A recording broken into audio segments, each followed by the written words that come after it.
Premijer Andrej Plenković prije nekoliko dana bio je meta ruskih komičara. Predstavili su se kao ukrajinski premijer i njegov asistent. Plenković prihvaća poziv, ali sljedeći dan i uzvraća. Iza šaljivog tona krije se priča o hrvatsko-ruskom neslaganju oko Ukrajine. Marina Barukčić. Hello, hi. Hi. Ruski komičari nazvali su Banske dvore, rekli da Plenkovića želi čuti ukrajinski premijer i nakon kratkog prespajanja. Hello. Hello.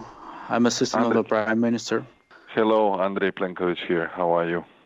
Razgovarali su uz pomoć prevoditelja. I just came back from Slavonia and I'm back in the office. Pleasure to talk to you, Vladimir. Lažni Vladimir Grojsman pitao je Plenkovića ima li kakve savjete za Ukrajinu koja želi pristupiti NATO savezu.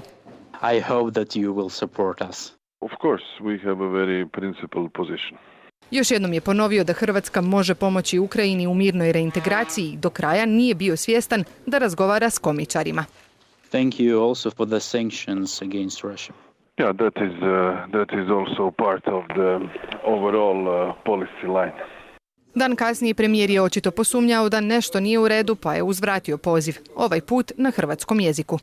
A mi smo jučer imali razgovor, a nisam uspio pitati premijera kada on točno dolazi u Zagreb. Pitao je komičare kako se ono zove restoran u koji ga je Grojsman vodio u Kijevu. Sjajan je, a ide mi jedan kolega gore pa mu to htio preporučiti. Нет, это была «Голубая устрица», это был гей-бар, самый известный гей-бар в Киеве. A jeli, mislite da je bio gej bar, pa da baš premijer tako voli ići u gej bar. Pa baš sam se mislio da je on tako zabavan. Мы же европейские державы. I tu ih je Plenković razotkrio. Da. Samo što je problem što pravi premijer mene nije vodio tamo. Pravi premijer je mene vodio negdje drugo.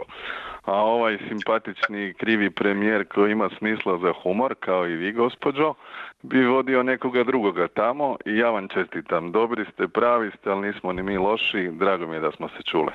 U razgovoru za RTL komičar Stoljarov objasnio je kako je tako lako došao do premijera. For his assistant.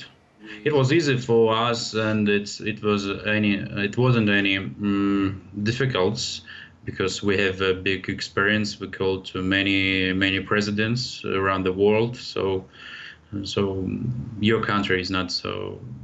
It was not too hard to call to Croatia. What is your impression about Prime Minister Plenković? I think he has a sense of humor, so he is not angry person.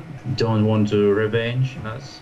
Pranksterima i onako Plenković nije bio zanimljiv zbog Hrvatske, nego zbog Ukrajine.